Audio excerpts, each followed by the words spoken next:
So we will have to look at it, the link between the policy and research. So the result of your research might as well be used in terms of policy formulation. Next. So we have the 2030 agenda, which is in the sustainable development. We talk about the planet, the prosperity, the partnership, and peace.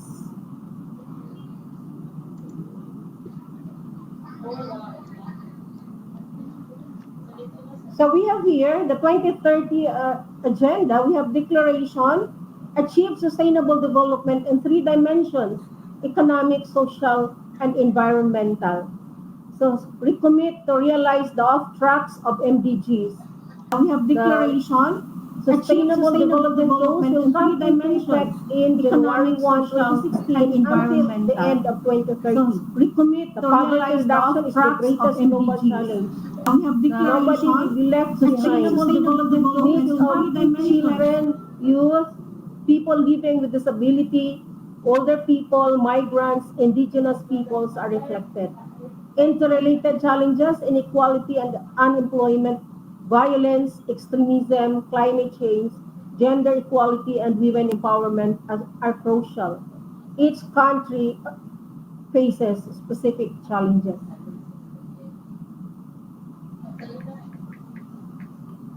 So our SDG we have here, the core is the economy, then outer society, and the outermost is the environment.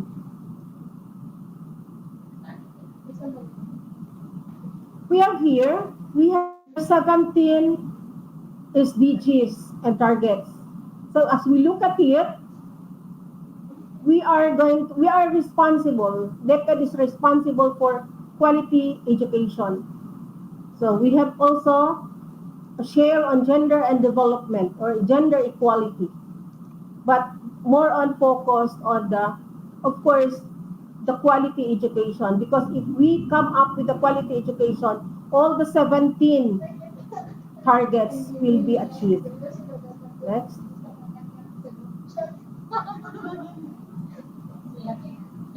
So we will talk about evidence-based policy making. So in your school, you can come up also with a local policy by the use of when you utilize your research results. Next. Local policy by the use of We'll proceed. We will make it fast, Rick. When you utilize the factors influencing policy making in the government, we should know that by the use of so we know that it is we will make it fast, Rick. Sometimes the policy is based on opinion, but this time in terms of research, of course, we will base really our policy in terms of evidence-based policy. That is through research. Next.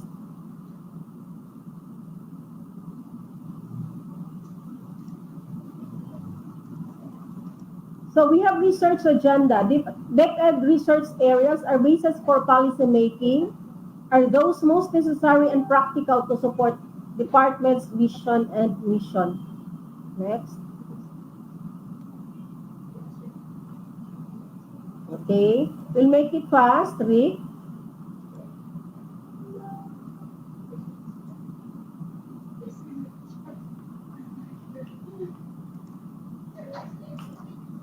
Okay. So we have here the National Research Agenda, which, as I told you a while ago, that we have 4 agenda. So this covers the human resource, which is the teacher qualifications and hiring, and training and development of madrasa teachers. This is has something to do with the inclusive education. So those are the things that we need to know about research. But teachers should have, if you are into research, you should have to. We are looking for funding. But in DepEd, we have the Basic Education Research Fund. So each teacher, if they come up with a certain research and they qualify, they will they can be funded by say 50,000, 30,000. If it is in the region, 150. If it is in the district, 150, and division. So there is a certain level that the Basic Education Research Fund will allocate for each of the research from the teachers, from the different governance level. So if you have research in mind, please do not hesitate to approach or to contact our division, the Policy Planning and Research Division. And as of this time, we are already opening our beginning of the school year system. Please encode your LIS. Sorry for this. Regional Psychosocial Wellbeing section, I am not adding burden into your mind, but this is our responsibility to really encode our LIS, Mana mo? the Learners Information System in Sige. our DEIS. Welcome. Thank you and good afternoon.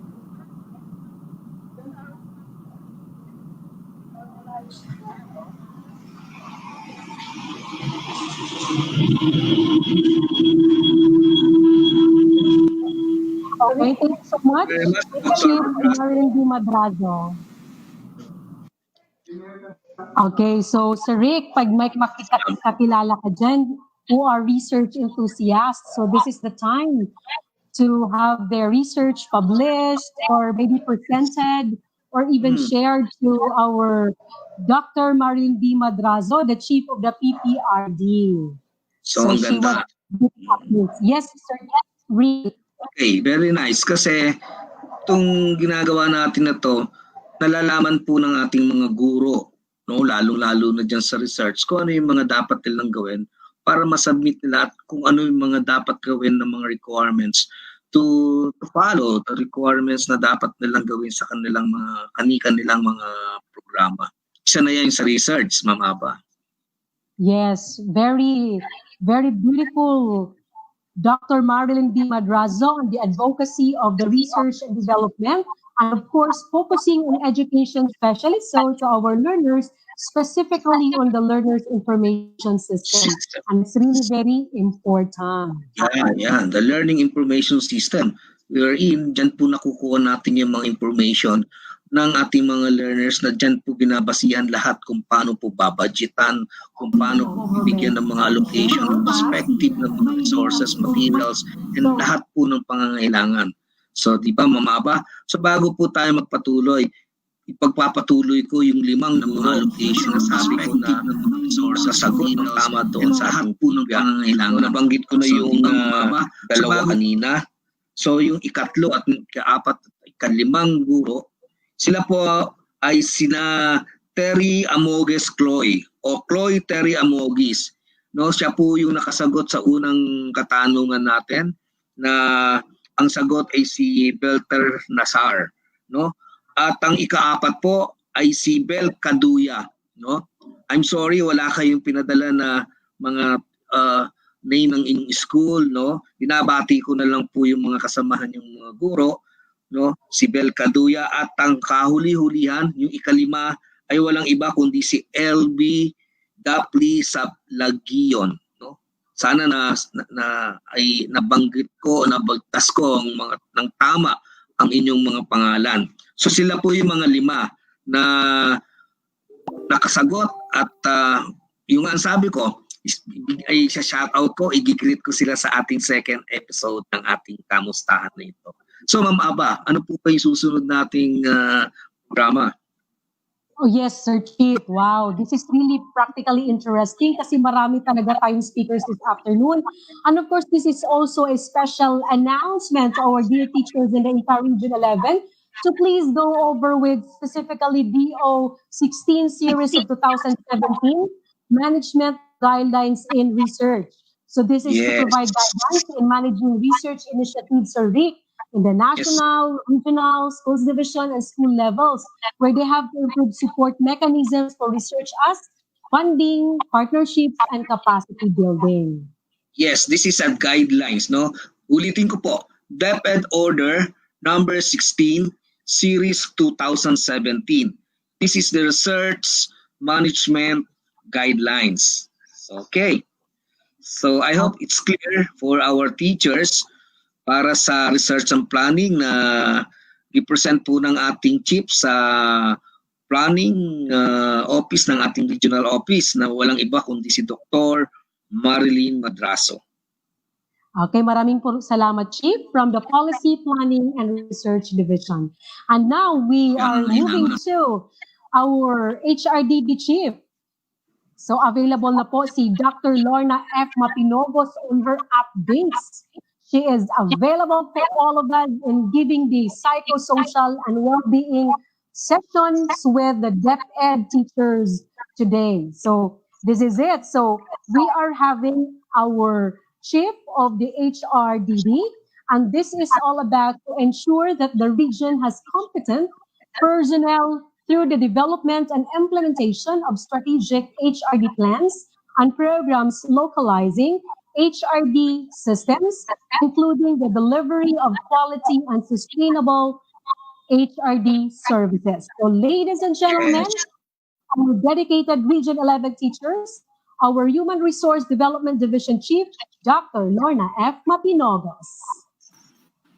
Yes. Good afternoon, Ma'am Lorna.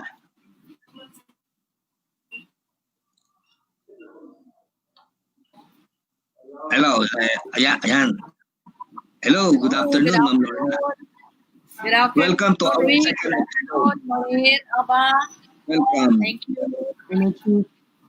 Okay, so I would like also to greet our regional director, RD Evelyn R. Pitalvero, and also our assistant regional director, RD Maria Ines C. Asuncion, and all the teachers all over Region 11. Ayong hapon sa inyong tanan. How's everyone today? Today is a very red letter day for all of us because we meet the strong men and women of DepEd Region 11, which are the teachers, of course. It is a very hard time, according to them, or according to some, because of the COVID-19, right? But however, this is an opportune time for us, especially for the teachers who keeps on learning, like all the other sectors of our Philippine system. Those who are always learning, it's an opportune time for them, most especially for us teachers, because this time we learn how to use the modern technology, and we learn that there are different platforms used in the virtual Kumustahan like this. And so, how are you, dear teachers? How do you cope with our new normal time? You know, we here in the regional office have so many inputs for you. Hope that you will enjoy and you will be learning from us. For the Human Resource Development Division, National Educators Academy of the Philippines, so meaning HRDD, NAYAP 11, we take charge in capacitating DepEd personnel, meaning we are managing trainings, conferences, meetings, and related activities of DepEd from education program supervisors, the public schools district supervisors, the school heads, and of course the teachers. That's for HRDD. However, we have the NAYAP. The NAYAP is the training arm of HRDD. We are situated in the second floor of DepEd RO11 building, near CLMD. I am telling you this because maybe one of these days you can come and visit us if you have time, of course. And we have already finished. For your information, we have already finished the orientation on LDM Course 1, meaning Learning Delivery Modalities Course 1 for the Education Program Supervisors, PSDSS, and School Heads last July 16, 2020. They composed as coaches of the different LAC groups from the 11 divisions of Region 11 for the PSDSS, APS, and also the school heads.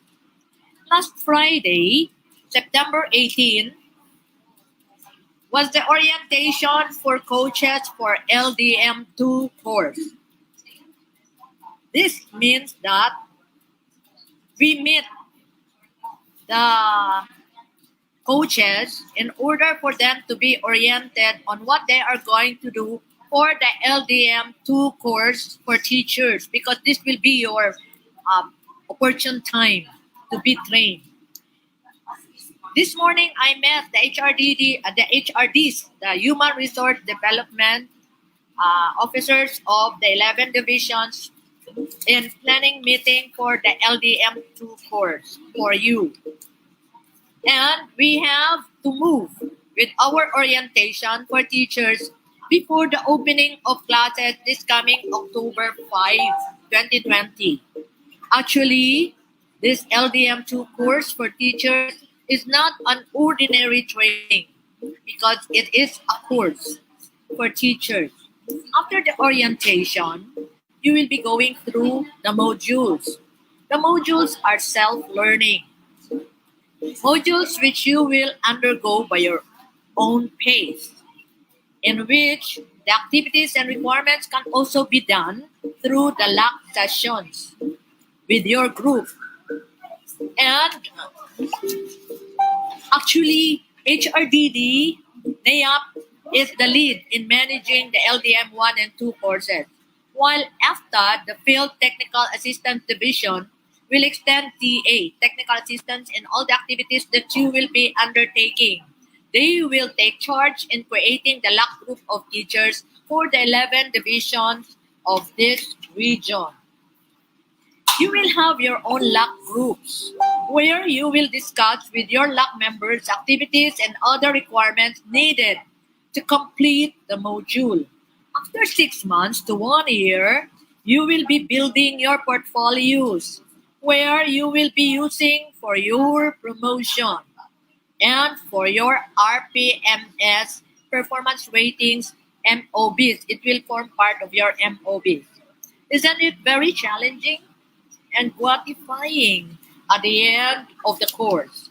You will receive the certificate of completion with PRC accredited units, which can be used for your promotion someday. We wanted you to be very active, creative, and develop, for there will be many chances for you to be promoted.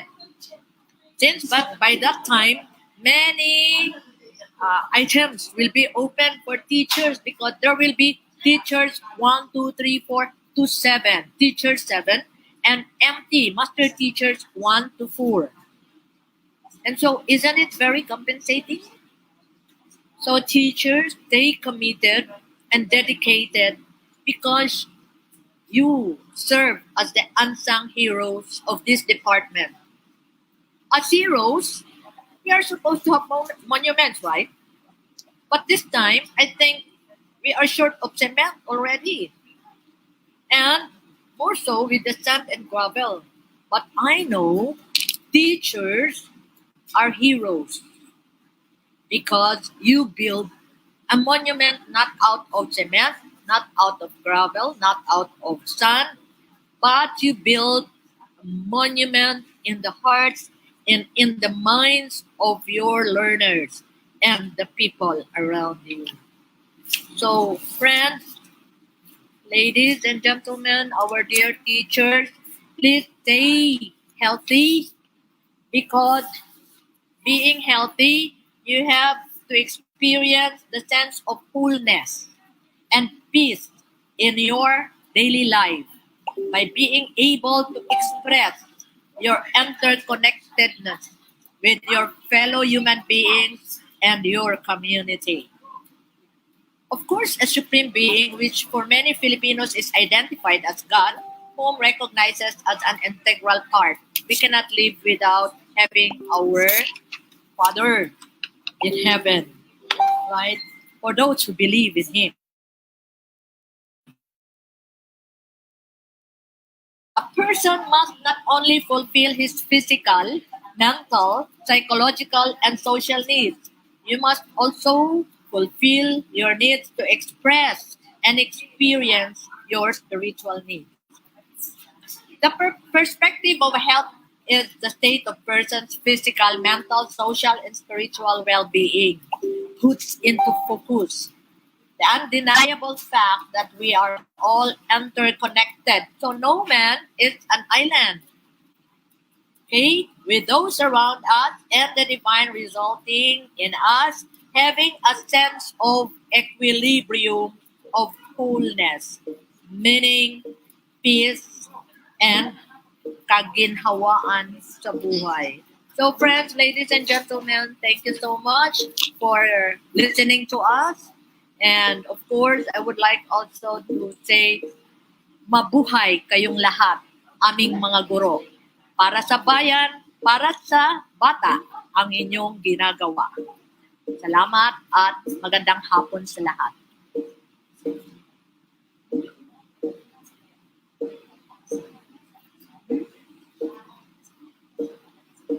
Wow, it's another beautiful and inspiring message coming from our Chief of the Human Resource Development Division, Sir Rick, Dr. Lorna F. Mapinogos. Okay. Thank you very much, Ma'am Lorna. Very nice presentation from Human Resource Development Division. And thank you very much sa mga pahayag nyo na naliwanagan ng ating mga guro sa ngayon sa episode 2 kung ano yung mga programa ng ating Human Resource Development Divisions. At ang ating mga guro ay handa. Are you ready to ask question to Dr. Mapinugos? Dr. Lorna Mapinugos is ready to answer all your query. No, alam ko maraming tanong ang ating mga guro, no? Because the division, ang topic ni Ma'am Lorna is about development. Teachers development, staff development. So this is now your right time to ask questions, no? Maraming questions sa mga teachers ako naririnig. Pero this is now the right time for yung mga teachers, mga mahal naming guro, to ask yung mga medyo na hindi nyo naliliwanagan, medyo nalilito kayo, and Dr. Mapinugos is here, no? Andiyan din si Ma'am Aba, bago naming supervisor sa region, dinabati ko si Ma'am Aba, ano? So, Sir, hindi po ako supervisor. Ay, EPS pala, sorry. Yung ating bagong program, Education, program specialist. specialist Education EPS kasi, program no? specialist. Program Yes. specialist, I'm sorry. EPS kasi is parang education program supervisor. S stands for specialist. Education program specialist. And partner kayo ni Dr. Mapinugos. Di ba po? So mga Yes, guro, sir. so you ask questions, no? Mahaba pa yung ating oras para sagutin yung ating mga katanungan dyan. Pero bago siguro sila magtanong kasi wala pa, meron akong update sa kanila. Kanina meron kasi kaming meeting national. This is regarding doon sa communication expenses, no? Kasi merong meeting, merong medyo makalituhan dyan, yung DepEd Commons, no? Alam ko yan yung mga inaabangan ng ating mga guro. Yung DepEd Commons, na yun po yung platform or yung site wherein doon sila magre-registered. Kasi once na-registered sila doon, they are automatically, accordingly, on sa orientation sa amin, you are automatically registered and makakatanggap daw po ng allowance or communication expenses. Yun yung paliwanag. And actually, yung deadline po niyan is noong September 21. Pero dahil nga po may mga problema doon sa sites na meron pa rin problema sa mga accounts, sa DepEd email account, Meron din problema sa Microsoft Office 365, no? Yun po yung mga pinakamalalaking problema natin. At yun po ay inaayos. Accordingly, sabi nung chief ng Solution Development Division kanina, meron kasing third party. Third party para humawak ng mga accounts ng ating mga teachers. And in-extend nila ng 1 week. I hope na maayos namin lahat o maayos ng kapwa ko mga division ITO yung mga respective account natin. Kasi marami rin ako na-receive sa kanilang mga accounts at nahihirapan pumasok dahil nga meron pang mga glitches at meron pang mga hindi na mga process na hindi masunod kahit na naka-attach doon sa memorandum. Well, ang advice ko sa ating mga guro, you contact your division ITO or yung protocol po dyan, you contact your ICT school coordinator at ang ating division ITO ay magbibigay po rin ng paliwanag kung paano ang gagawin ng ating mga guro para sila ay maka-registered sa DepEd Commons. No? DepEd Commons. Ang DepEd Commons ngayon, yan po yung hindi lamang po mga learning resources, ang laman yan, andyan din po yung mga data at mga information ng ating mga guro. Kapit-kapit na. Lahat ng mga system are now in place into one platform para madali na para sa ating mga guro. We hope that these mga innovations at mga preparations ng ating central office ay maayos po ng maaga para sa ating mga guro na gustong-gustong maging madali rin yung mga pamamaraan ng mga sistema. Kahit po dyan sa Human Resource Development Divisions, di ba Ma'am Lorna, meron din po tayo RPMS, no? Yung ating IPCRF, now systematic. So, isa yung mga issue na, marami mga katanungan. O ito, merong tanong dito. Wala rin sumasagot sa helpdesk ng DepEd Commons po. Yes, sa ngayon wala pa hong sumasagot. Kanina lamang po nagkaroon ng mga issue dyan. And yung nga po yung sinabi ko, you have to coordinate muna sa inyong mga division ITO.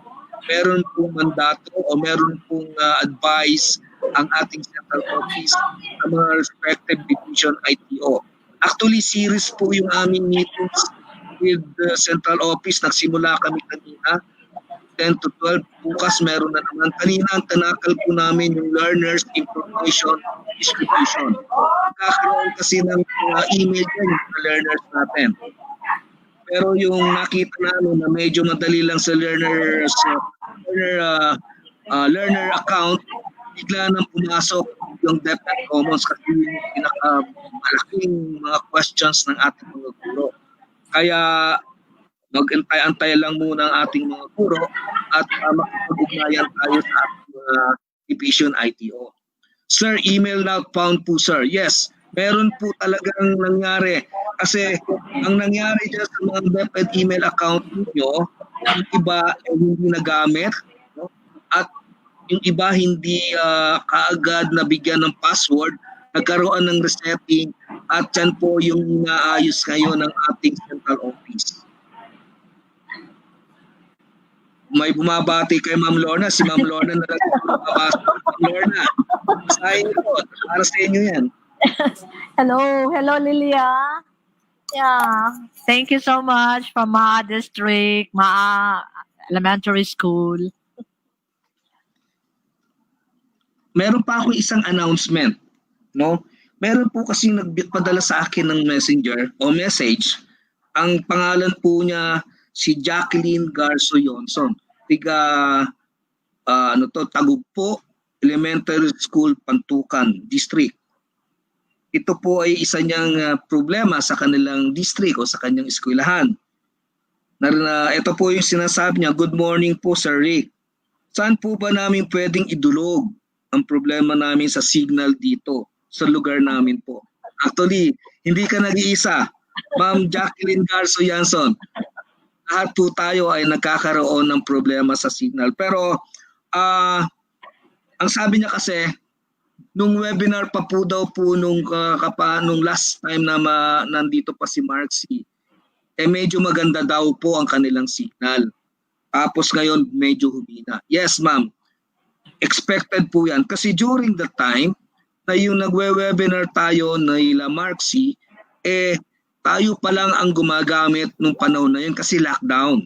Hanggang merong ang napabaksak nating international server at yung mga guro natin doon sa New Leyte yata yun, sa Davao de Oro, naglabasan pumunta doon sa highway at nakita yan. Nakita yan ng hindi lamang ng national, international, pati ng governor ng Davao de Oro.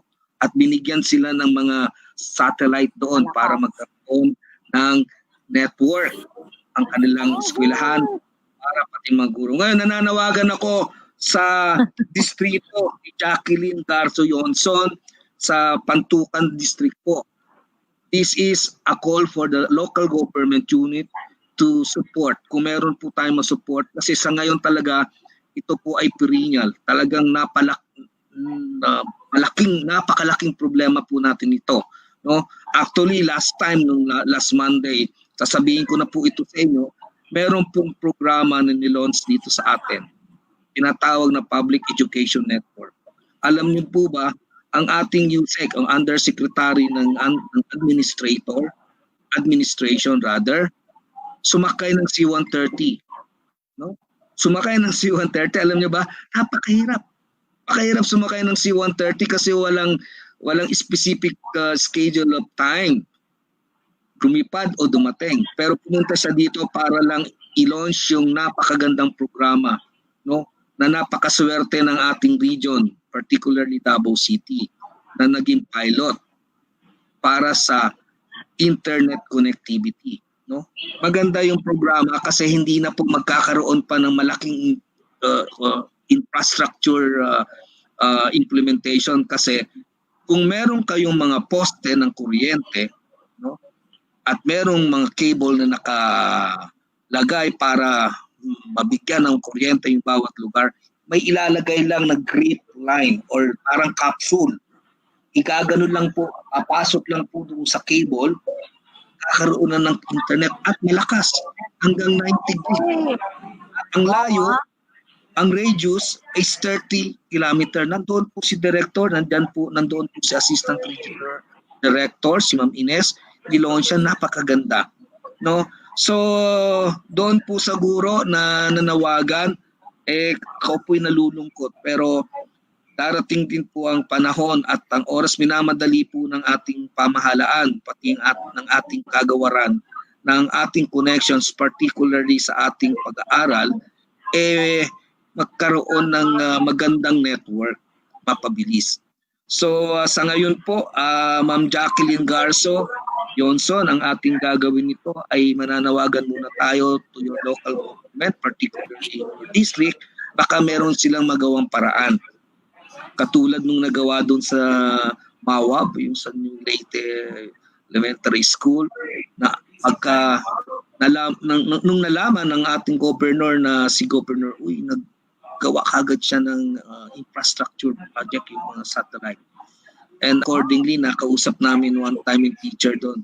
Hindi na po sila lumalabas ng eskwelahan. Hindi na po sila lumalabas ng highway para kumuha lang ng signal. So yun po. Sa ngayon, yun po may tutulong namin, Ma'am Jacqueline. At actually, pati dito sa Davao, no, nagkakaroon po talaga tayo ng mga problema sa mga internet natin kasi nagkasabay-sabay ang mga gumagamit. Lahat ng mga grupo, community, naka-webinar, ay gumagamit ng internet. So what do you expect? Sa dami ng gumagamit, wala naman pong mga upgrading na nangyari from 3 years or 5 years ago. Nandoon pa rin po. So hihina po. So yun naman po yung aking masasabi sa iyo, Jacqueline. This is all throughout. Sa lahat po ng mga ating mga guro. At yung sinabi ko kanina ay hinay-hinay, dahan-dahan pong inaayos ng ating kagawaran yung bibigay sa atin na communication expenses. No? Kung magkano, hindi ko muna sasabihin. Magantay lang tayo. At kung kailan, hindi ko pa rin sasabihin kasi yun nga po, gagamitin yung DepEd Commons. No? Minamadali namin, nagdo-double time po kami mga ITOs. No? Talaga namang pati yung mga division ITO are doing and working together para to support yung mga technology system na ini-implement po ng ating Department of Education.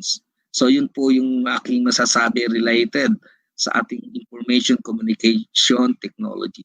Nandun po lahat kami. Kaming mga ICT, mga IT are always there. Kung meron tayong frontliner, ang ating mga guro is frontliner, kami naman is ang mga backliner nyo. Kami po yung sumusuporta sa inyo palagi. Ma'am Aba. Maraming salamat, Sir Rick Ginto, at naipalawanig mo lahat kung ano talaga ang nangyari. Especially so with this, we are in digital technology. We always experience these technical glitches. And of course, as our President of the Republic of the Philippines, President Rodrigo Roa Duterte, has always this kind of a promise to everyone that we'll have to make a better communication, especially on these times of new normal education, where we have our blended learning of kind of education. So blended learning, we have some kind of a self-learning module, and the other times we'll have the online kind of education and some sort of the alternative learning delivery modalities like the PBBI and of course the radio-based instruction. Marami tayong maibibigay just to have this basic quality education for our learners comes October 5, 2020. And of course, that is in a great participation of our resilient Region 11 teachers. Let's give them a big round of applause, even though we are just virtually having this kind of meeting, but our deepest and sincerest, of course, sincerest appreciation and recognition will all go out to our teachers, that we are all as one. And of course, this is in line with the celebration of the National Month celebration. Happy Teacher's Day, my teacher, my hero. Always handa para sa bata, para sa bayan. Yes. Kaya po itong programang ito ng ESSD na pinangungunahan ni Dr. Warlito Hua ay para sa inyo pong mga mahal naming guro. Na hindi po tayo all works.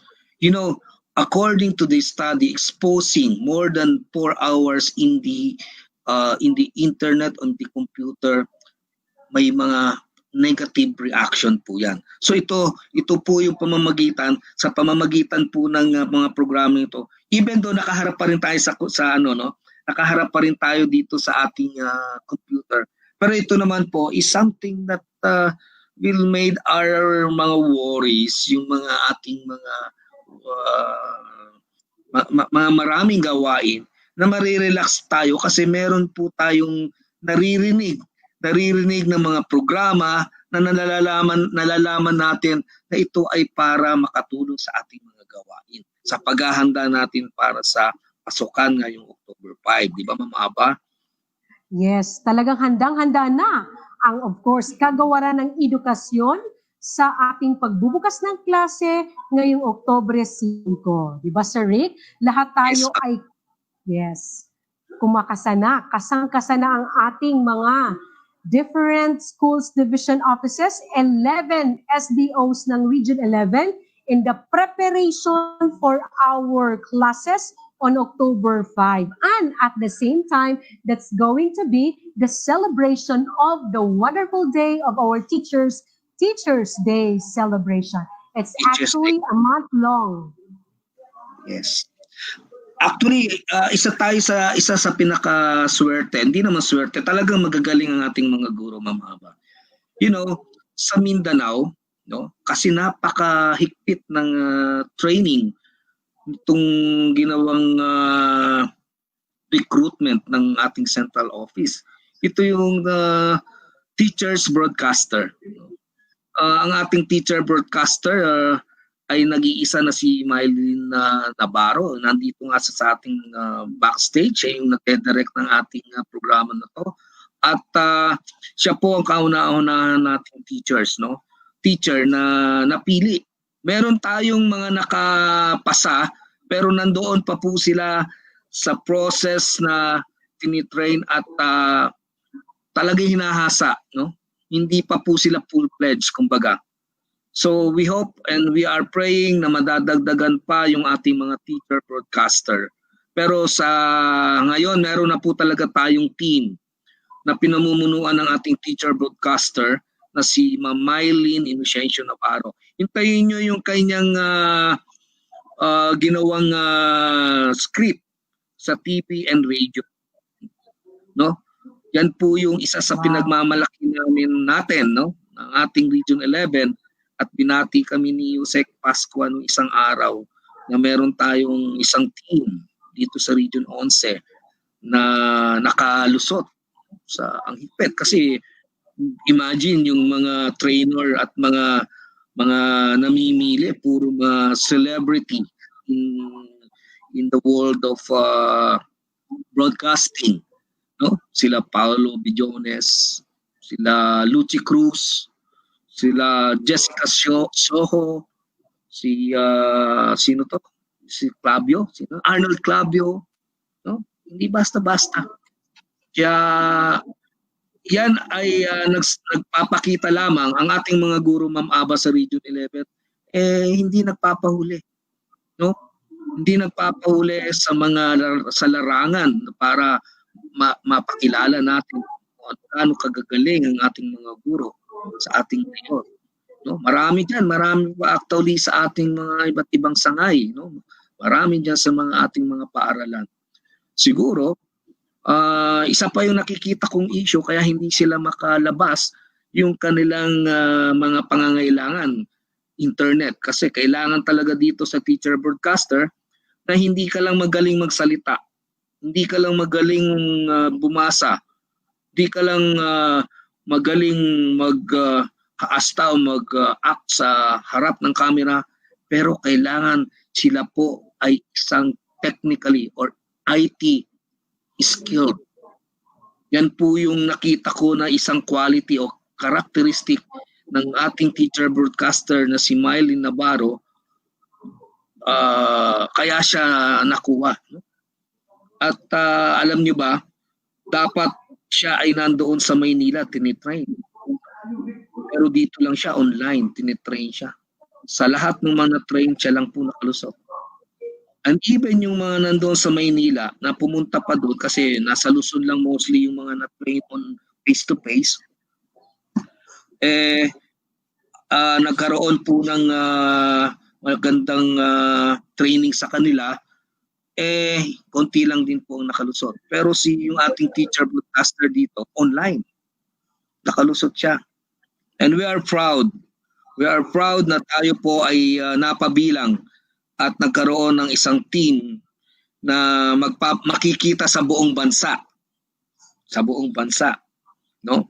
Dahil sa support ng ating mga pinuno, si Director Evelyn Petalbero, si Ma'am Ines Asuncion, at ang mga superintendent natin. Binabati ko po hindi lamang ang ating guro, ang ating mga superintendent, ang ating mga district supervisor, ang ating mga education program supervisor. Sila po yung mga support group natin sa mga guro. At yan po yung mga ginagawa nila para sa ating mga guro. Tama ba?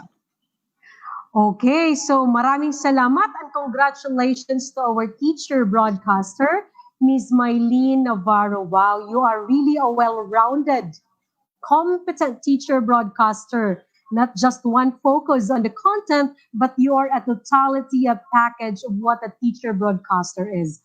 Good in technology, good in content, you are truly one deserves to be recognized. Congratulations, Ma'am Mylene, and we move to our next speaker, Sir Ginto.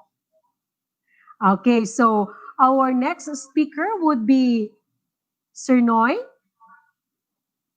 Okay, so our next speaker would be our Chief of the Education Support Services Division.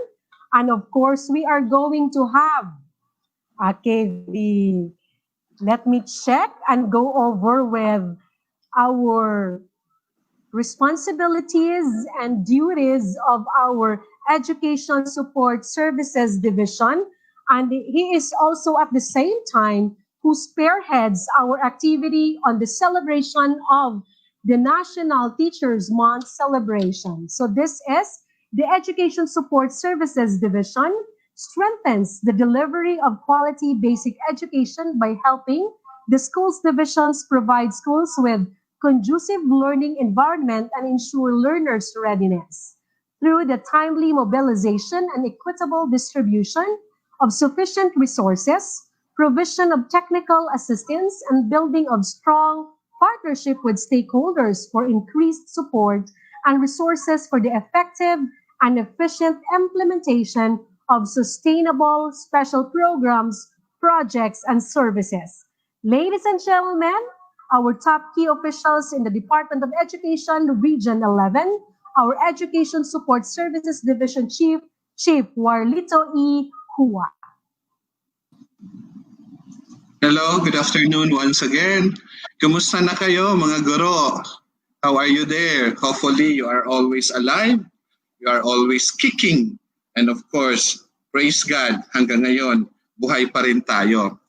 So this is to inform all of you na ang Education Support Services Division of our regional office is mandated to do and to oversee the different functions and different responsibilities being given to us. In the Education Support Services Division, there are three things or three sections that we are handling. And the first is what we call our the health and nutrition. Second is the events management. And the third is our school facilities. So here in our three sections, of course, if we talk about events management, dito under yung tinatawag nating Adapt a School program, dito rin yung tinatawag nating Brigada Eskwela, dito rin yung Disaster Risk Reduction Management, yung DRRM natin, and other events na kinakailangan gampanan ng ating departamento. And of course, we can be able to say that here in our events management, the one who is handling this is our Project Development Officer 4.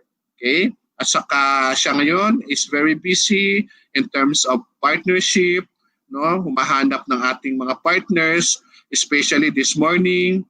We have our signing of MOA with our Brigada FM station. So isa yan sa mga ginagawa ng ating partnership focal person. And the school facilities section, ito yung focus naman sa ating mga classroom construction, yung mga furniture natin, yung electrification ng ating DepEd, and other things that we can be able to accommodate, especially in terms of physical facilities ng ating regional office as well as division and our schools. So dito nakasalalay ang ating mga new construction ng ating mga buildings. Kaya kung alam ninyo na kulang kayong ng mga classrooms, you can be able to coordinate with your division engineers, and then the division engineer will also give recommendation to our regional engineer na baka ba naman hindi nakikita or sometimes walang construction na nangyayari sa inyo, and then kulang yung inyong mga classroom, kulang yung inyong mga upuan. So the regional office is very much ready to assist and to help you because under dito yung ating school facilities. And our health and nutrition, mayroon tayo dito yung tinatawag nating school-based feeding program at saka yung ating medical and dental services natin. So alam naman natin, especially sa elementary, nandito lahat yung ating tinatawag na mayroon tayong school-based feeding program. And we are also catering in the education support services, our medical and dental. So under din dito yung tinatawag natin in coordination with the RRM, yung ating psychosocial and well-being awareness ng ating mga kabataan as well as sa inyo din na mga teachers. Kaya this activity is under Education Support Services because dito natin maipapakita paano natin ipopromote yung ating tinatawag na health and safety sa ating paaralan, lalong-lalo na ng ating mga mag-aaral. So mayroon din tayong bago dito, yung tinatawag nating youth formation, na wherein we focus more on the school leadership of our students and pupils, as well as yung tinatawag nating character formation ng ating mga kabataan. And at the same time, mayroon tayong mga PDO1 in the division offices that they really focus more on the implementation of this youth formation program in your respective divisions and in the different schools in the division. Yun, youth formation, mayroon namang bago na binigay, no, parang tinatransfer dito ngayon sa youth formation, yung gulayan sa paaralan, and we are waiting for that advisory. And then yung tinatawag nating career guidance, still in the youth formation. And hopefully we can be able to implement well the different activities under the youth formation. So if we talk about youth formation, all of us are formators. Tayong mga teachers, lahat tayo ay tinatawag na mga formators ng ating mga kabataan, especially in the character building of our learners. So we cannot be able to form and be a good formator kung tayo mismo is wasak yung ating sarili. Kaya nga kinakailangan guided din tayo kung ano yung mga tinatawag nating mga principles na kinakailangang embedded or nasa atin mismo na mga teachers. Kaya this afternoon, as part of my presentation, I will be sharing to you very short slides, no, about the phenomenology of teacher's mind. Ano bang dapat na nasa isipan ng ating mga guro, tayong mga guro? If we talk about phenomenology, yung ano ba yung structure? Ano ba yung consciousness? O ano ba yung nasa loob na dapat natin, mga guro? Ano bang dapat isipin natin palagi, tayong mga guro?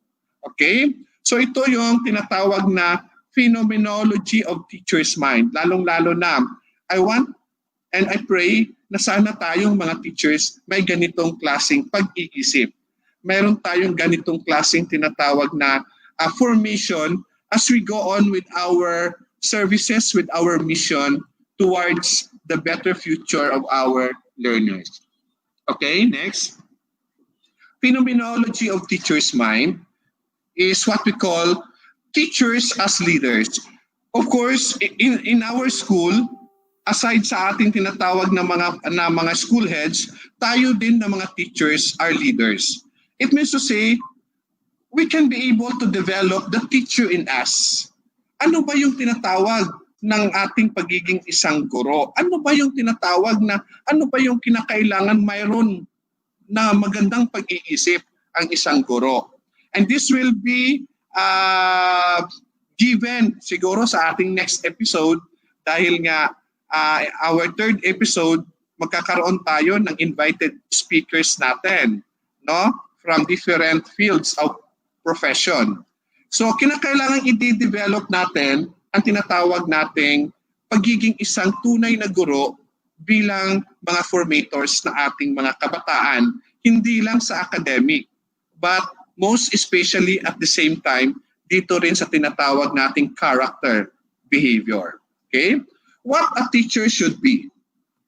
Next slide. What a teacher should be. So kinakailangan, ano ba ang dapat ang magiging isang guro? Wow. So mayroon tayong acronym, teacher. Ano yung teacher? First is truthful servant. Kinakailangan is magiging makatutuo naman tayo. Truthful tayo sa lahat ng ginagawa natin. And we are servant. Alipin tayo para sa kabutihan ng ating mga kabataan. Ginagawa natin ang lahat para sa magandang kinabukasan ng ating kabataan. Nanggagaling sa atin ang pagiging totoo ng ating mga kabataan. Next is E, excellent attitude. Kinakailangan yung attitude natin ay excellent. Hindi ibig sabihin in the negative way. Kinakailangan tayong mga teacher ay mayroong maganda at kapanabik na mga magagandang ugali. Na yung tinatawag nating excellent na you cannot be able to please everybody. Pero hindi naman ibig sabihin mas marami ang nagrereklamo sa ating attitude. We are not perfect individual. But as a teacher, pwede naman natin ipapakita kung ano yung mabuting attitude. Hindi lang sa kapwa natin, kundi ano yung mabuting attitude para sa ating trabaho towards our work. Okay? Aptitude-driven. A stands for aptitude-driven. Ibig sabihin, gusto din natin na tumaas yung ating aptitude, yung ating intellect. That's why we want to grow. Wag naman tayo na hanggang pagpasok natin sa DepEd, Teacher 1 tayo, and then 30 years ago, ganun pa rin tayo, Teacher 1. So we can be able to improve ourselves, no? Intellectually, no? Educationally. Yun ang magiging background natin, mga guro. Kinakailangan aptitude-driven din tayo. Magbasa tayo. Okay? Manood tayo ng maraming mga news and so on and so forth. And then we research, tulad ng sinabi ni Dr. Madrazo kanina, mag-research tayo because we are longing for more truth in life. Ano ba ang tama? C stands for caring person. How do we care others, especially our children, our school children? Helpful individual. H, helpful individual. So, paano natin tinutulungan yung ating mga kasamang guro? Lalong-lalo na ang ating mga mag-aaral. Ang ating pamilya, paano natin sila tinutulungan? Educated professional. Ibig sabihin, hindi lang tayo professional, but yung tinatawag nating educated. You can be a professional, but not an educated one. Ibig sabihin, kinakailangan din kung ano yung ini-expect sa atin bilang isang guro, kinakailangan nakikita yan sa ating personality as teacher. And then, next, the last is respectful employee. You know, mga guro, kapag mayroon tayong ganitong klaseng attitude, yung nire-respect natin, hindi lang ang ating principal, hindi lang ang ating mga kasamang guro, and of course, we also respect our school children, our children. Tinatawag ko silang children dahil sila yung mga pangalawang anak natin sa paaralan. Nire-respect natin yung kanilang mga weaknesses, nire-respect natin yung kanilang mga limitations. Of course, we become a good employers, at the same time employees. Okay? What are we here for? Bakit tayo nandito? Bakit tayo nagiging guro?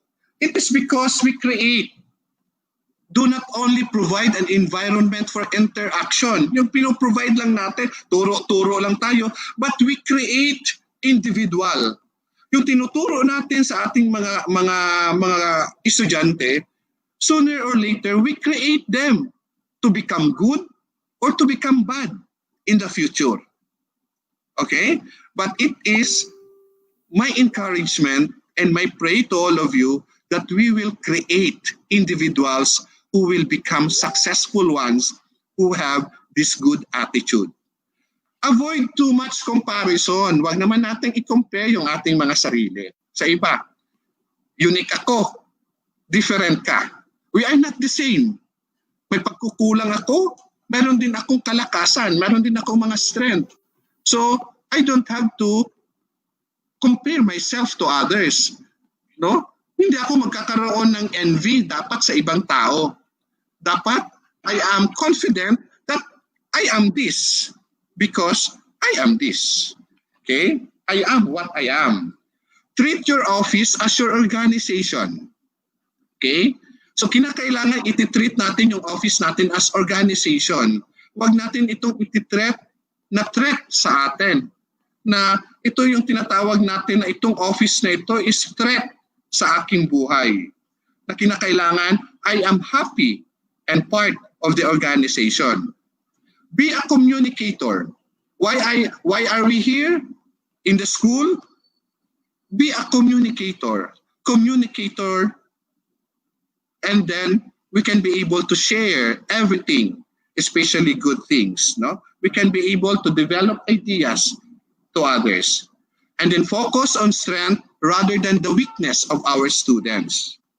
We are here because we are in the school to focus on the strength of our students, not of their failures, not of their weaknesses. Okay? Be a people person. Next, be a people person. Ano itong tinatawag na people person? Ibig sabihin, tao ako, hindi ako makina, hindi ako robot. Next slide. Okay? Tao ako. And then, yung tinatawag na I am a person with a heart. Mayroon din akong nararamdaman, mayroon din akong tinatawag na mayroon din akong gusto sa buhay. Okay? Hindi mo naman akong dapat ititreat na ganito. Hindi ko na rin dapat ititreat ang ibang tao na ganyan. Tao ako, may puso. I am a human being with human heart.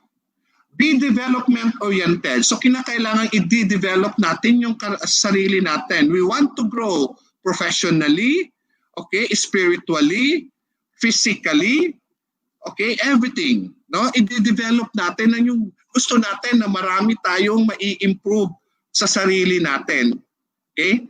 Yung holistic ang approach natin sa isang bagay. And then consider self-improvement. Okay? So we are going to consider self-improvement. So teachers are those who are willing to be in the spotlight. Tayong mga teacher, gusto natin na makikita tayo. Pag nasa spotlight tayo, di ba tayo yung tinitingnan? Tayo yung napapansin. Pero yung napapansin sa atin, kinakailangan dapat yung tinatawag nating mga positive. That we can be role model. That we will be imitated by others, not only by our students, by our learners, but at the same time, yung mga kasama nating mga teachers in our school. Okay, next. Teachers are very good at identifying the support of others to get things done. We need each other, teachers. Okay, we need each other. Magtulungan tayo sa paaralan.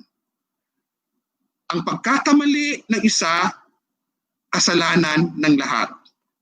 Ang success ng isa, success ng lahat. Kaya nga sabi is, united we stand. Para sa akin, at the same time, united we fall. No, hindi yung divided we fall. United we stand, united we fall. Sa hirap at ginhawa, sama-sama tayo.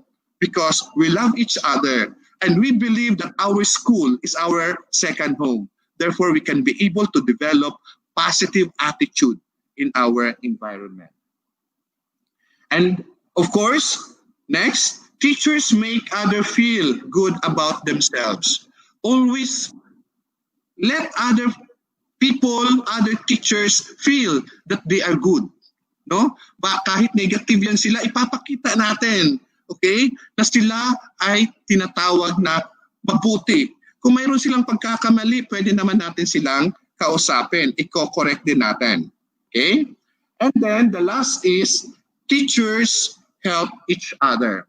Ito yung tinatawag na structure phenomenology ng mind natin na we should help each other, teachers, because we believe that we can be able to make a better future for our school's children. Why? Anong sabi ng Philippine Youth Spare? Okay, last slide. To change a nation is to transform a generation. Ang generation ng ating mga kabataan ngayon, kung ano man yung nakikita natin, we support them and we can be able to change them because, of course, we can be able to motivate them. We can be able to influence them as teachers. That's why if we can be able to change them for a better, we can be able to change our nation to be the best nation. Okay? Thank you and good afternoon. I love you all teachers and happy Teachers Day to all of you. Thank you, Sir Rick. Thank you, Mylene. Thank you, Ava. Galing-galing talaga ni Chief Fornito. Thank you. Idol ko talaga yan si Sir Y. Tumatayo yung balahibo ko pag nagdi-discuss siya ng mga ganyan ng mga topic wherein talaga namang makatotohanan, no? Parang napipil ko yung kanyang gustong mangyari para sa mga guro natin. Imagine, united we stand, not divided. United we fall. Meaning to say, we have to be one. We have to be united. Uno, isa lang tayo. Now we have to work together, understand together. Very nice, very nice. Kaya idol ko yan si Sir Wa. I love you, Sir Wa. Okay. I love you too, Sir Rick. I love you, Ava. I love you, Mylene. Yes, thank you. Yes.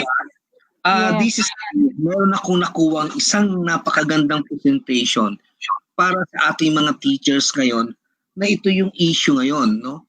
Kaya sabi ko, I will take this advantage, this episode to set and to let our teachers understand the issue behind the gathering on prepared mobile internet network provider. Ito po kasi yung memorandum OUA ni Yusek Alin Del Pascua, number 0009200124. Memorandum issued last September 15 and superseded by 00920137 to clarify on how to activate your common account. Ito po kasi yung preparation number 000922 connectivity and communication expenses. No? Ito po yung pinagkakaabalahan ng mga IT at lalo-lalo na kasi yung mga guro natin nagkaroon po talaga ng issue about how they are going to activate their respective DepEd commons, no? Meron po akong i-present, no? Can I ask the assistance of Ma'am Mylene, si director ng ating production, si Ma'am Mylene, the one and only teachers broadcaster as of time. Ito po 'yun. Ito po yung kanina. This is very short, no? This presentation was presented to us in our meeting national to all ITO this morning, 10 o'clock in the morning. This is the DepEd Commons account activation. We will going to present you the briefing, no? What aspired during our meeting this morning. Next, Mylene, please. DepEd Commons activation steps. This is how the teachers must do in order for them to activate. Kasi actually before they're already registered or signed up to the DepEd Commons, but we in our respective offices, the division, the regional ITO, hindi namin alam what happened. And the memorandum was released last September 15 and succeeded by September 16. Clarifications of what this memo is, ito pala yung gagamitin na provision for the preparation for all the teachers. So actually kasama pa ang non-teaching dito para makakuha nga naman po ng communication expenses. So this is the steps. An email is sent to users pre-approved email address. And mostly O365 DepEd government, deped.gov.ph accounts, no? And this is the issue also. And most of our teachers in our respective divisions are accordingly, hindi na po nila ma-open yung kanilang mga DepEd account. May mga issues, some are still hindi pa po nakare-receive. Kaya yun po yung mga tanong namin kanina during our brief orientations, no? And a link must be clicked accordingly to activate the account. This is the steps, no? And when the account is going to be in your window, this is the time to reset your password. And there's a page there, the information details, and you have to update.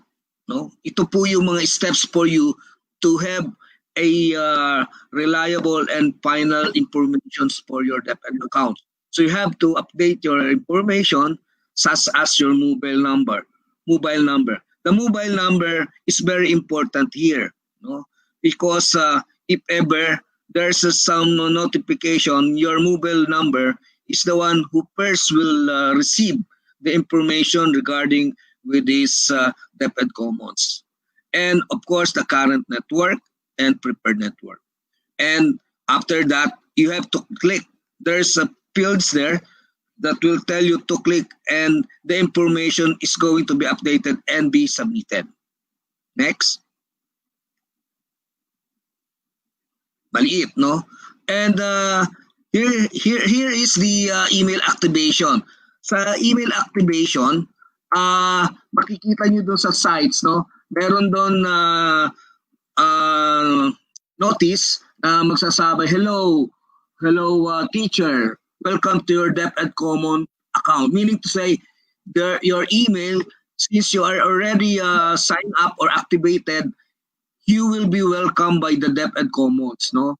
And there is a activation, the highlighted there na link, nakalagay doon, click on that link, and there will be a setup of your password, because there will be a temporary from the start, and this is now for you to set up the final password, no? And after activating your account, you may now update, as I have said, and upon receipt of this email, in other words, you are now confirm, and identity of all the information is active now.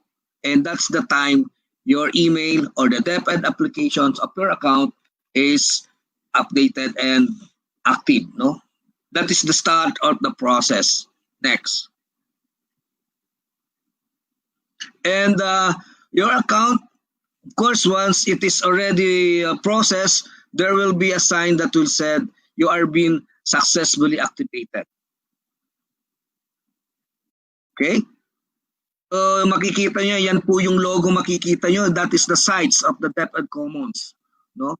Okay, next. So ito po yung sinasabi ko kanina, how you going to set. Actually, itong mga next mga slides, ipakikita ko na lamang po yung mga steps kanina doon sa nabanggit ko. Yan, ito po yung image or yung presentation, how you going to reset your password. Meron pong isang fields doon, nakalagay doon na change your password. And very minimum, very easy yung kanyang password. No, new password, and you have to confirm and then change. Ito yung sinasabi kong steps kanina. Ito po yung image na presentation. And ito yung information na sinasabi ko sa inyo. There are two options for the personal details, because as I have said kanina, according to the memorandum number 0920-0124 by no other than Undersecretary Alain Del Pascua, na teaching and non-teaching po ang allowed to sign up to register in these DepEd Commons. And which is accordingly, this preparation for the provision for monthly connectivity and communication expenses. So very self-explanatory na po ito, because this is the details wherein you're going to input your personal details. Next. Okay, again po. And for the school, for the teachers, So makikita nyo dyan, meron dyan mga option or mga fields for the respective region. Of course, Region 11 tayo. And pag dito naman po sa right side, makikita nyo dito, the sample here is IT officer. But dito meron something inconsistent kasi IT officer is not in this school. Pero if you are a teacher, the designation there, the school ID here is one of the most important kasi once you encoded the number of your school ID, may magre-reflect na po right away doon kung anong school yon. So, hindi kayo magkakamali. Kung nagkamali kayo sa number at hindi lumabas yung school kayo belong, parang mali yung number nyo. Okay? So, the school ID will represent, of course, the name of your school. Next. So, ito po. This is the hurdles, no? What if they have not received an email activation? Ito yung mga questions na nakita ko kanina sa ating mga comments, no? Ito po yung link na binigay sa amin. I hope this link is now active for those who have an issue regarding with their activation na they sign up and then accordingly they did not receive any confirmation. So if that is the case, this is the sites. This is the sites or the URL you're going to browse, no, for you to see if your email or your activation is done. No, https://commons. Take note, commons ha. Ako naging biktima ako nito. I miss the letter S in common and wala. And then sabi ko, ito ganyan. Sometimes ganun po yung ating mga nangyayari sa atin. We are blaming the site or the whoever who give this to us, but yung pala meron tayong missing letters, no? All of the characters here are very important.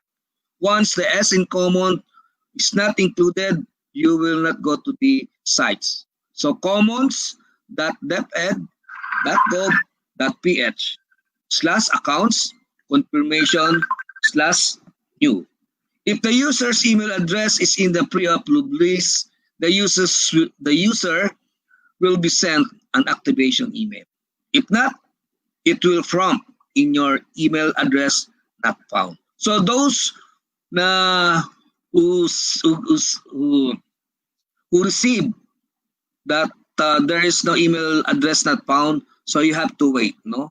You have to wait because it's still on a process or there is still an approved for the administration of this Debit Commons application to all the teachers and non-teaching to have. Actually, ito pa yung another sites or another next slide, please. Next. Mayroon pa yun, ma'am. Ma'am Miley, meron pa yon. Last na po yun. Last na po yun na slide. Meron pa yon, yung slides number 9.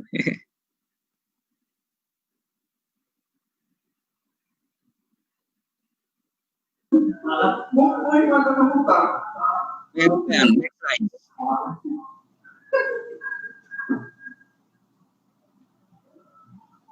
Yan.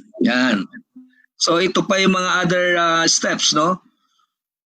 Go to www.commons.deped.gov.ph.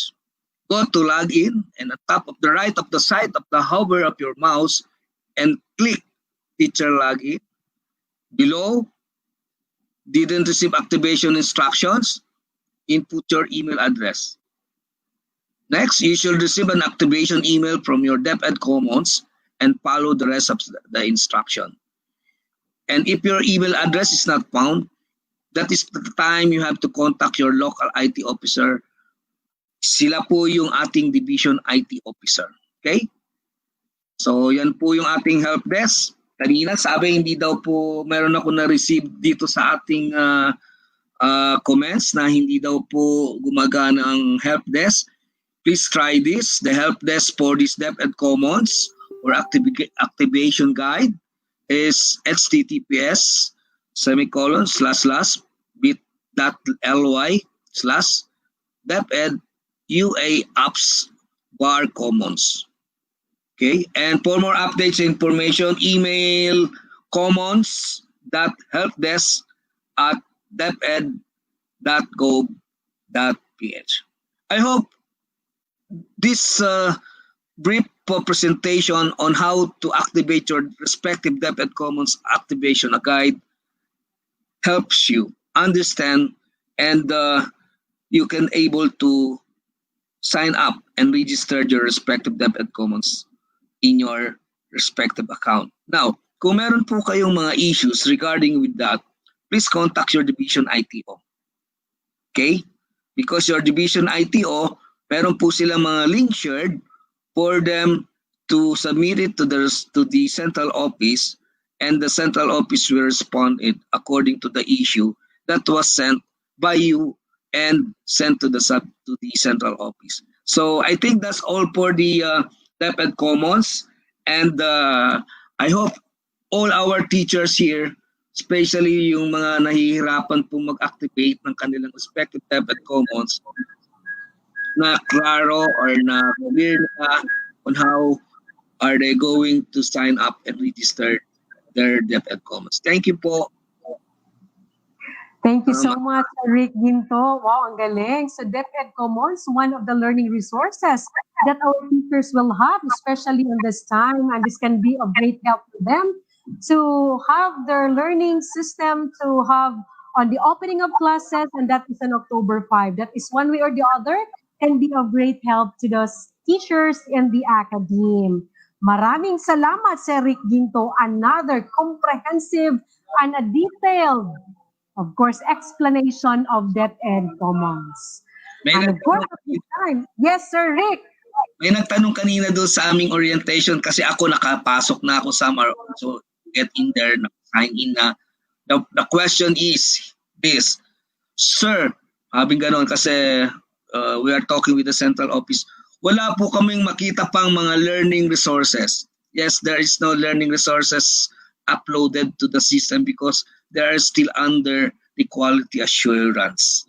Meaning to say, ina-assured pa po ang quality ng mga learning resources para po pag-upload doon, everything are okay.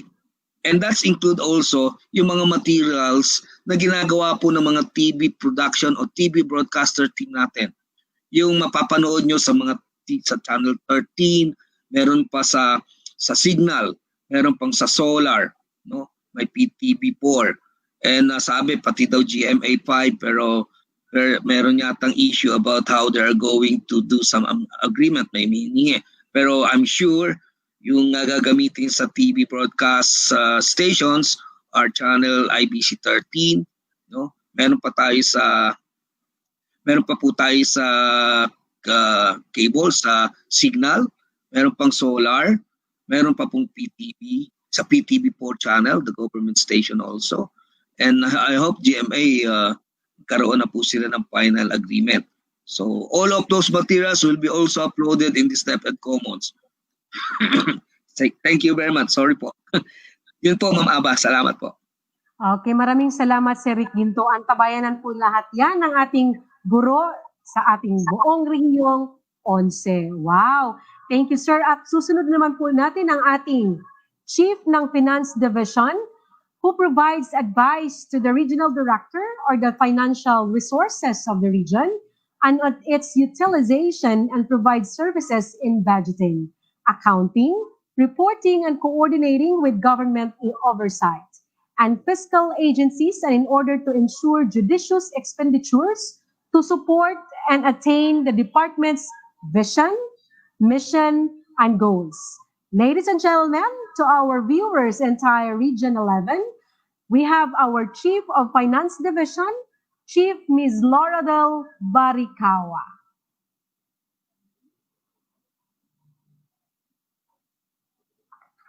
Good afternoon, Madam.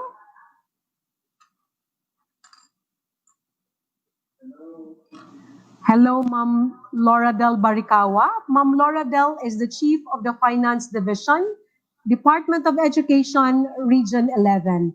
I'm sure she will be giving us another interesting insight all about the finances, of course, in the entire Region 11.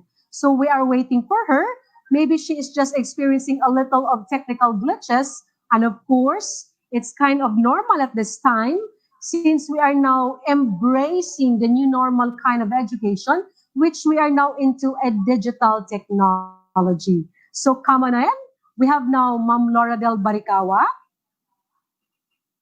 Hello, ma'am. She is now live on screen.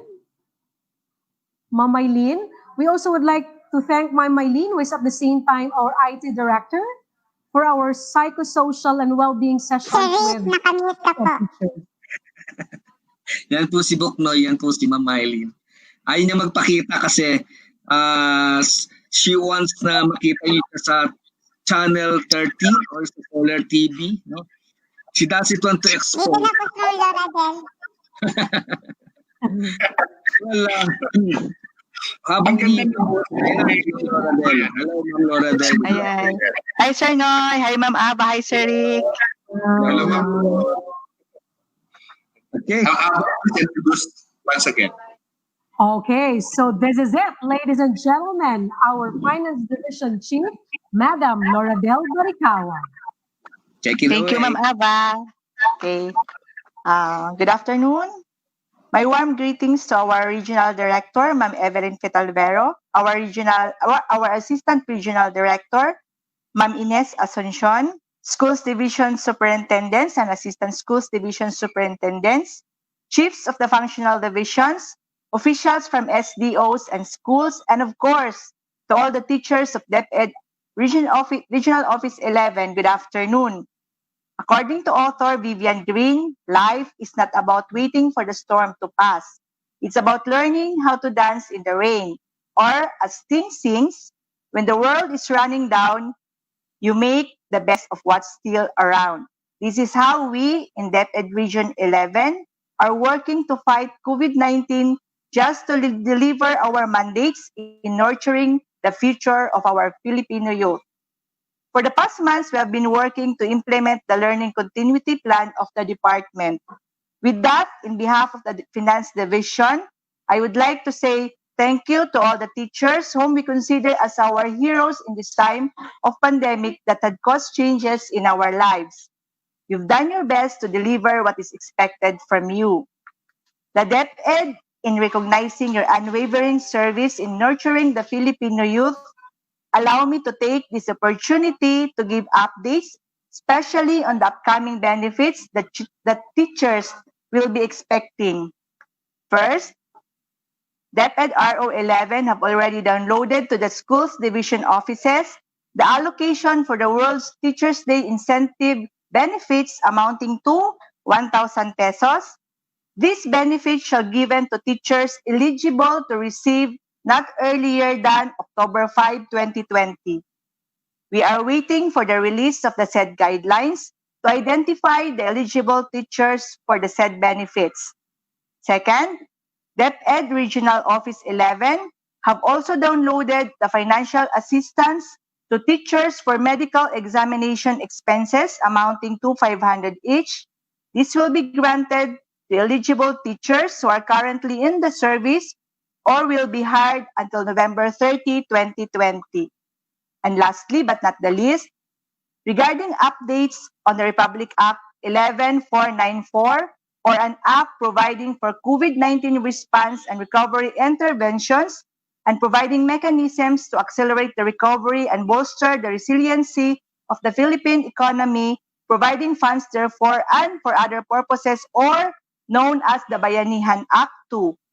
The act includes the provision to implement the 60-day grace period on the payment of loans. So, andito na naman po yung moratorium ng ating mga loan payments. For now, DepEd is waiting for the implementing rules and regulation or the IRR coming from the DOF or the Department of Finance.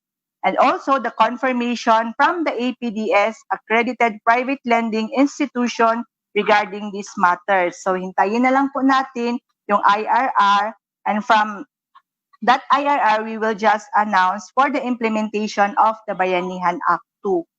Okay, those are the updates from the Finance Division. And before I end, I would like also to thank the finance staff in the schools, division offices, and regional office in working hard despite the threat of COVID-19 in delivering what is expected from them, especially in the processing of our salaries and benefits, as well as giving technical assistance in the implementation of the basic education learning continuity plan. Maraming salamat po. Once again, good day to all of you. Ma'am Aba? Yes, thank you so much, Chief Laura Del Baricawa. That is so interesting, ma'am, for the Bayanihan Act 2. Si Rick, yes. Ang aga naman dumating ni Santa Claus. No? The person of Ma'am Laura Del. Thank you very much, Ma'am Laura Del. No? I'm Welcome, very Sir happy. Rick. Kasama ba ako diyan? Sama ba mga ng teaching? Ano ba yung ganun? No. This is for our teachers. So I'm very happy to hear all of those. Nakamute si Ma'am Laura Del. Thank you, Santa Claus. Welcome, sir. For our teachers po, sir, the World Teachers Day incentive as well as the medical assistance. But Yes, for the sir. Bayanihan Act, tayo pong lahat. Yes, thank you very much. No? Meron pa kami pinag-uusapan ni Ma'am Laura Del. I discussed to them yung activation sa DepEd Commons because that is the preparation for them to get yung communication expenses. You remember yung pinag-usapan natin. Opo, So, sir. later siguro, Ma'am Laura Del will add that as a one of the gift. Kasi ikaw ang Santa Claus ng ating mga teachers, Ma'am Laura Del. With regards po for the internet or communication expenses, currently our DepEd Central Office is asking the oversight agencies in drafting guidelines with regards grant of the internet or communication expenses. But for now, we will just wait for that guidelines. Kasi nga, Yes. kinailangan siya ng guidelines from the oversight agencies like DepEd and COA. I mean, DBM and COA. Yes, tama yan, Ma'am Laura Del, kasi we in the IT group naman are preparing the DepEd Commons for the one of the bases to the teachers to receive their respective communication expenses. That is the orientation of briefing to all ITs this morning. Yes, sir Rick. Thank you very much, Santa Claus. Thank Okay. you din. Wow, this is really a very Mga teachers natin, Ma'am Aba, are we where is the questions, mga aking mga technical working teachers? Kasi nandiyan si Santa Claus, baka meron silang tanong kay Ma'am Laura Del regarding sa mga other issues, no? Aside from the presentation that Ma'am Laura Del mentioned, baka meron pa silang clarification. So, Yes. let us see to the comments. Yes, Sir Rick. I know for sure that the technical working group will gonna jot that down, and Ma'am Laura Del will just be at the backstage for the meantime, and there is another speaker. You know what, Yes. Sir Rick? This is really a very good venue to the entire Region 11 this time because different functional divisions are giving their comprehensive discussions all about the updates on their specific division. Diba, Sir Rick? Right. And at this, yes, Sir We Rick. are very fortunate because our chiefs of all functional division in Region 11 are very active and very supportive, and they are here to update all our teachers, no? All good news, all the things that the respective chiefs are preparing for our teachers, Ma'am Aba. Yes, and especially so with our next chief, who is also a competent and will give brilliant insights all about in the curriculum. She is the chief of the Curriculum Learning and Management Division that she contributes in the improvement of region-wide performance, especially on learning outcomes by helping the schools divisions ensure full implementation of the articulated basic education curriculum through localizing and indigenizing curriculum, enforcing standards, and providing access to quality and varied learning resources. So once again, we have no less than our Chief of the Curriculum Learning and Management Division, Chief Janet G. Velosa. Yes, good afternoon, everyone. My pleasure to be joining our lecture series, or shall we say, Kumustahan, with our DepEd clientele, particularly our teachers, our school heads, and also our stakeholders. So it's good and to be around and to be part of this mechanism of the regional office to provide you updates, particularly on curriculum and learning management division. Now, if we base our basic education learning continuity plan, the key or the most crucial provision that the region has to position our or is our self-learning module. Now, the self-learning modules that we provide to the different schools division offices are vital for the reproduction at the same time for distribution to our learners.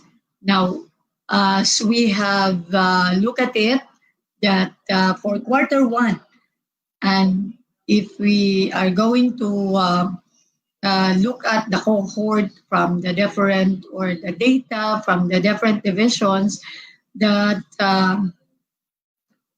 almost all, or if not all, learning areas that our respective divisions have already reached, in terms of their preparation of the self-learning modules.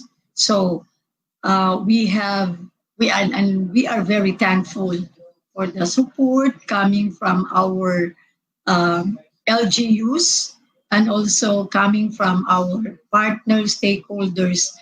And it's really laudable that not only that they provide consumables, or shall we say, those that are considered to be very vital for the reproduction, such as yung inks natin, at saka it's really a fact, no? Kailanganin talaga natin ng mga papel.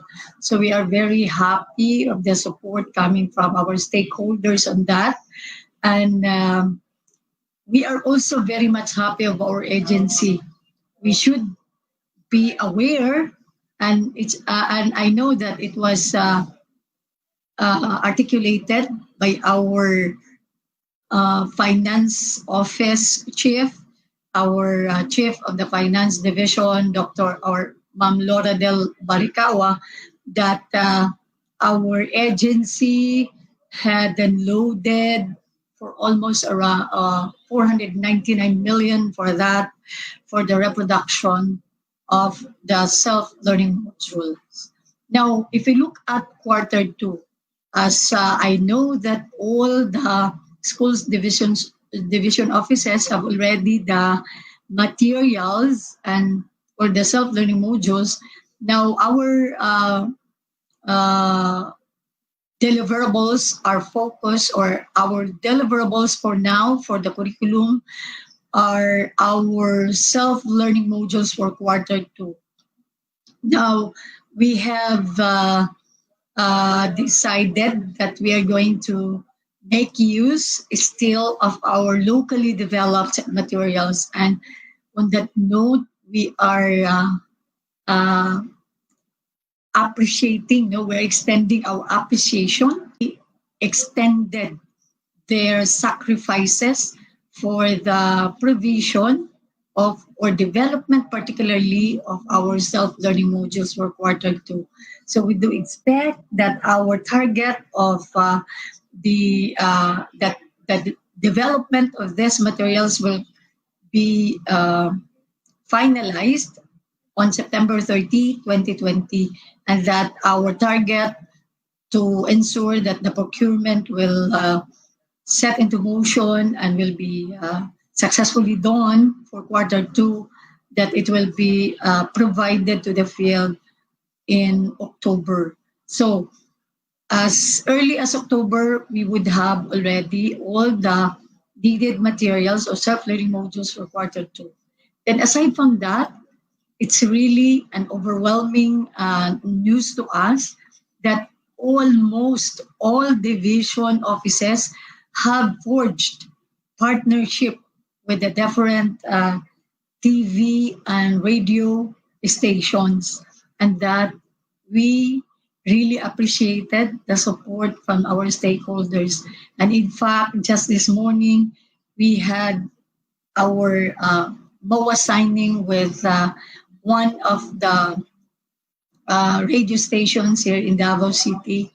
And so with this kind of developments that we have for Davao region, it means that it gives us the assurance, no, and saka the synergy and the confidence to really open the classes on October 5, 2020.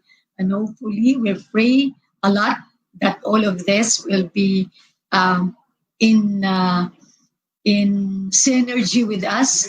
Kung ano yung enthusiasm natin from the very beginning, amidst the pandemic, we will still be able to sustain that and up to opening of classes and up to its, shall we say, up to the end of the school year.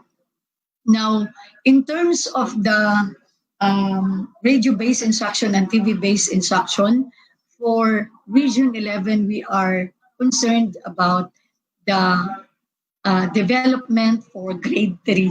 And so we are done already with our quarters 1 for quarter 1, and I believe for quarter 2 already, for the development of the scripts, no, for radio-based instruction. So hopefully, all this, ang makinabang kasi nito nationwide for our radio-based instruction for grade 3, because the main region that will develop for grade 3 is Region 11. And as you look at it, hindi talaga nahuhuli tayo for Region 11.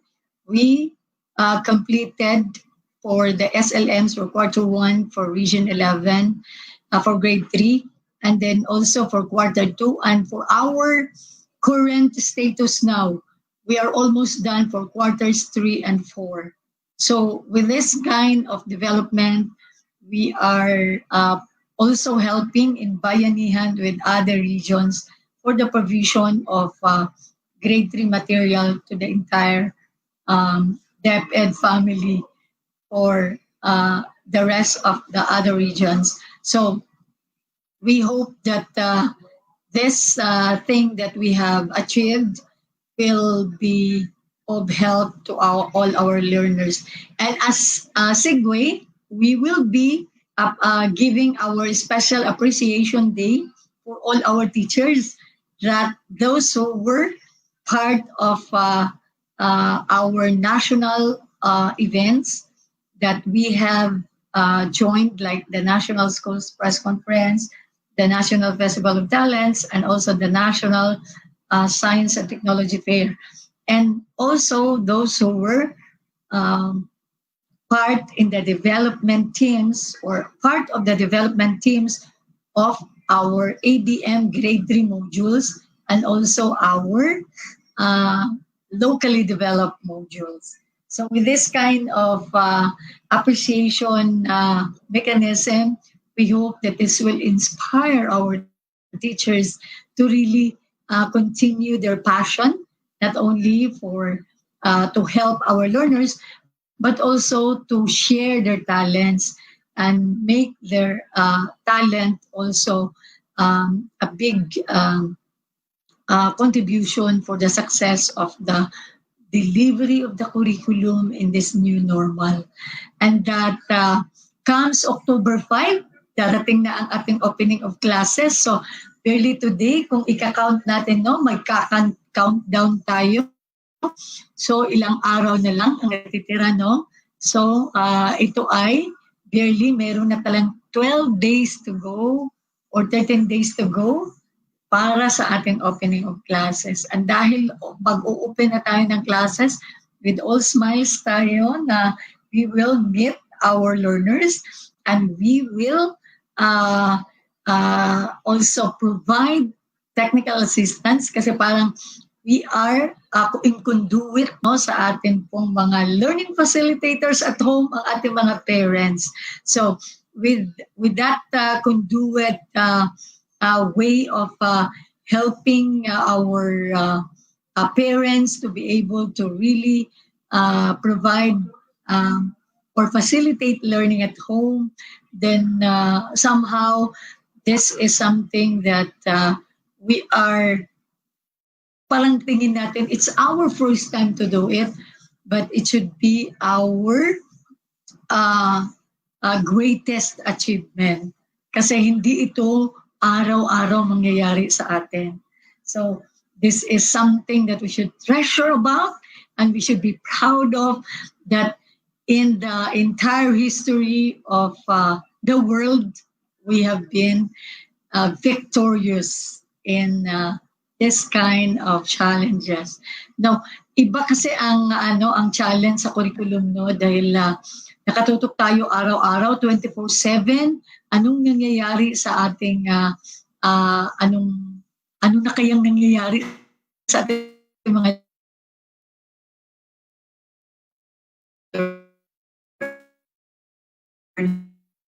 that will have learning time, yung ating pong tinatawag na work week plan. For us in the curriculum, just an update, magpapalabas kami ng work week plan prototype. Somehow this will guide all of us kung ano yung natatanggap ng ating mga bata na self-learning modules. These are the same scenarios that we would be hearing sa ating radio, and this would be the same scenarios and education episodes that we would be seeing on television. So that's how we are going to make all our preparations or harmonize our preparations. So it's not yet too late to really plan on that.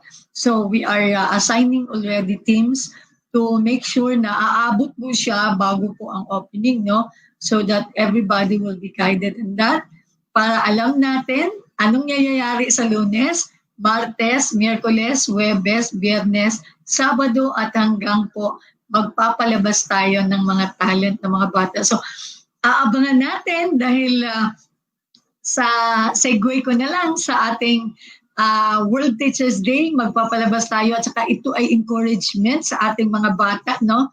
Na sila po ay magpapakalabas ng kanilang talent through our showcase dedicated especially to our teachers. So with that, teachers will be more inspired and hope will be the theme of the day. Na parang meron talagang pag-asa lahat tayo. Hindi ito isang bagay na makakalimutan natin, kundi something that we should celebrate about. So with that, I believe that I am done with my update at chika sa ating mga guro.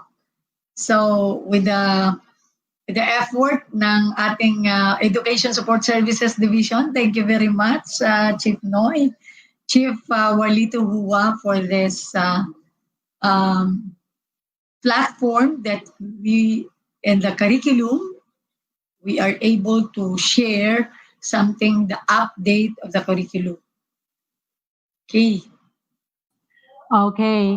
Thank you so much to our Curriculum Learning and Management Division Chief, Chief Janet G. Veloso, very competent, delivering all the positive results. All about in the curriculum and instruction comes October 5, 2020. Basically, she's giving the primary responsibility of the needs and the readiness of the entire 11 schools division offices in the Region 11. Thank you, Chief. Maya-maya po lamang, Chief, may mga katanungan po tayo, especially for the self-learning modules and other learning delivery modalities or the learning management system, all about in the curriculum and instruction. Okay, so at least at this time, tapos na po lahat at nakapagsabi na ng kanilang mga updates ang ating chiefs of the functional divisions in Region 11. So, Chief Noy, question ko na po yung query all about for the Curriculum Learning and Management Division. Okay, so this is for you, Chief Janet G. Veloso. The question is, This is coming from Anonymous, Madam. Okay, so Ah, ngano na ay mga module nga na-release sabi ng QA pero na ay mga error. okay. Yes, thank you for the question. I believe that the learning modules that we have provided to the field are those that we have shortlisted, and these are coming from the divisions pulled to all of us. There, as a background, for quarter one, not all levels or learning areas were provided from the self-learning module teams from central office. As we all know, isa lang ang titingnan natin na north dito. Ito yung provision from the DepEd Central Office. So from the DepEd Central Office, we took note that there were gaps, particularly on, hindi naman gaps yan na hindi po siya tawag dito, mariresolve. Gaps meaning hindi pa po ready ang material for this particular grade level.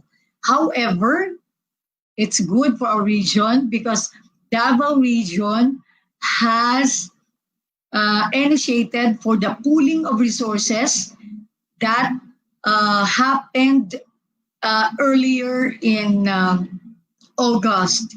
So earlier in August, when we had already pooled all our resources, self-learning modules, all our experts have shortlisted all these locally developed modules.